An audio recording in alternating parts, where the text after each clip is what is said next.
Shri M vigil sir, മത്സ്യബന്ധന സാമൂഹ്യനീതി വകുപ്പ് മന്ത്രി. വളരെ പ്രധാനമായ മത്സ്യബന്ധന കേന്ദ്രമാണ് മാടായി പഞ്ചായത്തിലെ പുതിയങ്ങാടി.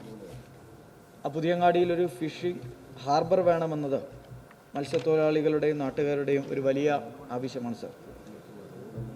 പിണറായി സർക്കാർ മത്സ്യത്തൊഴിലാളികളുടെ ഏറ്റവും വലിയ ആഗ്രഹമായ ഫിഷ് ലാൻഡിംഗ് സെൻ്ററും പുലിമുട്ടും 28 കോടിക്കും 5 കോടിക്കും പാസ്സാക്കി അതിൻ്റെ പ്രവർത്തനം നടന്നുകൊണ്ടിരിക്കുകയാണ്.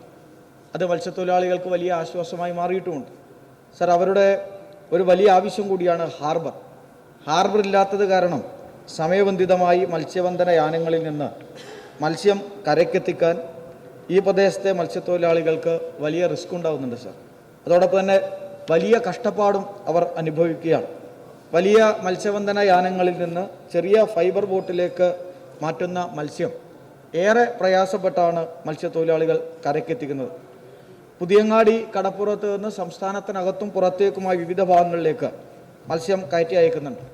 പരമ്പരാഗതമായ മത്സ്യത്തൊഴിലാളികളും അതിഥി തൊഴിലാളികൾ ഉൾപ്പെടെ 3000-ലേറെ തൊഴിലാളികൾ ഉപജീവനം നടത്തി വരികയാണ് സർ.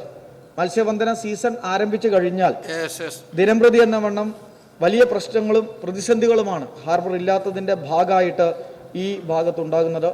അതോടൊപ്പം തന്നെ ഹാർബറിൻ്റെ അഭാവമുള്ളതുകൊണ്ട് മത്സ്യബന്ധന യാനങ്ങളുടെ സുരക്ഷിതമായ സൂക്ഷിപ്പ് സാധ്യമല്ലാത്തതിനാൽ കടലാക്രമണങ്ങളിൽ ഈ യാനങ്ങൾ നശിച്ചു പോകുന്നതും പതിവായിട്ടുണ്ട് സർ. ഈ ഒരു ഘട്ടത്തിൽ ഹാർബർ നിർമ്മിക്കുന്നതിലൂടെ തൊഴിലാളികളുടെ ഈ മേഖലയിലെ സുരക്ഷ ഉറപ്പുവരുത്തിക്കൊണ്ട് തൊഴിൽ ദിനങ്ങൾ ഗണ്യമായി വർദ്ധിപ്പിക്കുന്നതിനും അധിക മത്സ്യസമ്പത്ത് ലഭ്യമാക്കുന്നതിനും സാധിക്കും.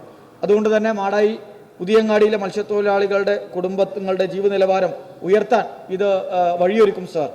അതുകൂടി കണക്കിലെടുത്ത് പുതിയങ്ങാടിയിൽ ഒരു ഫിഷിംഗ് ഹാർബർ നിർമ്മിക്കുന്നതിനുള്ള നടപടികൾ സ്വീകരിക്കണമെന്ന് ഈ സബ്മിഷനിലൂടെ അഭ്യർത്ഥിക്കാം. ബഹുമാനപ്പെട്ട മന്ത്രി.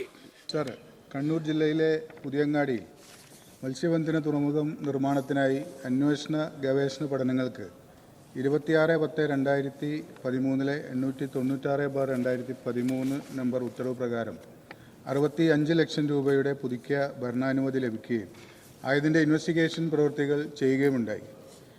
17/3/2014 കേന്ദ്ര സർക്കാർ ഏജൻസിയായ CWPRS പൂനെയെ തുറമുഖത്തിൻ്റെ പുലിമുട്ട് അലൈൻമെൻറ്റിനുള്ള മാതൃകാ പഠനം നടത്തുന്നതിന് ചുമതലപ്പെടുത്തുകയും 2017 മെയ് മാസം കരട് മാതൃകാ പഠന റിപ്പോർട്ട് സമർപ്പിക്കുകയുമുണ്ടായി.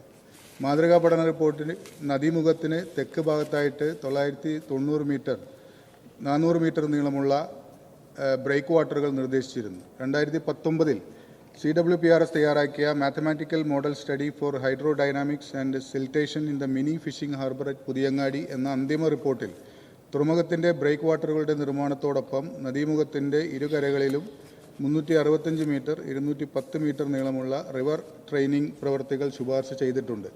CWPRS പൂനെ നടത്തിയ മോഡൽ പഠനങ്ങളുടെ ശുപാർശകളുടെ അടിസ്ഥാനത്തിൽ ആദ്യഘട്ടമെന്ന നിലയ്ക്ക് റിവർ ട്രെയിനിങ് പ്രവൃത്തികൾക്കായി റീബിൽഡ് കേരള ഇനീഷ്യേറ്റീവ് പദ്ധതിയിൽ ഉൾപ്പെടുത്തി 26/2/2001 ജിയോ നമ്പർ 122/2021 നമ്പർ ഉത്തരവ് പ്രകാരം 28.6 കോടി രൂപയുടെ ഭരണാനുമതി ലഭിക്കുകയും ഈ പ്രവൃത്തികൾ ഏകദേശം 62% പൂർത്തീകരിക്കുകയും ചെയ്തിട്ടുണ്ട്.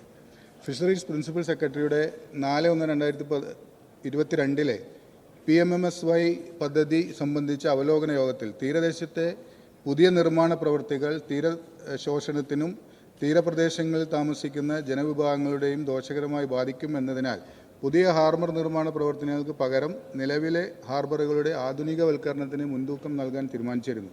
ആയതിനാൽ പുതിയങ്ങാടി ഫിഷിംഗ് ഹാർബർ നിർമ്മാണ പ്രവർത്തികൾ ആരംഭിക്കാൻ സാധിച്ചിരുന്നില്ല. എന്നിരുന്നാലും മത്സ്യത്തൊഴിലാളികളുടെ ദീർഘകാലത്തെ ആവശ്യം എന്ന നിലയ്ക്ക് പുതിയങ്ങാടി ഫിഷിംഗ് ഹാർബർ നിർമ്മാണം തീരദേശത്തെ പ്രകൃതിയെ ബാധിക്കാത്ത തരത്തിൽ വിശദമായ സാധ്യതാ പഠനം നടത്തി സംസ്ഥാന സർക്കാരിൻ്റെയോ കേന്ദ്ര സർക്കാരിൻ്റെയോ പദ്ധതികൾ ഉൾപ്പെടുത്തി നടപ്പിലാക്കുന്നതിനുള്ള സാധ്യതകൾ പരിശോധിക്കാവുന്നതാണ് സാർ.